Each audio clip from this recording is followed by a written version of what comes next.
Giriya's summer sale. Buy any AC and get free 2 nights, 3 days holiday package.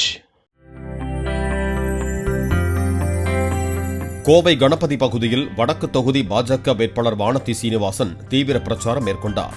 வெற்றி விநாயகர் திருக்கோவிலில் சாமி தரிசனம் செய்த பின்னர் பரப்புரையில் ஈடுபட்ட அவர் கோவை வடக்கு தொகுதியில் முதன்முறையாக தாமரையை மலர வைப்போம் என்றார். வடக்கு சட்டமன்ற தொகுதி தேசிய ஜனநாயக கூட்டணி வெற்றி பெறப் போகிறது.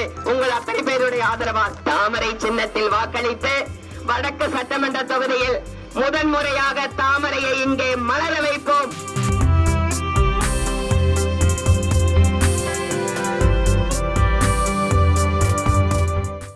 Giriya's summer sale. Buy any AC and get free 2 nights, 3 days holiday package.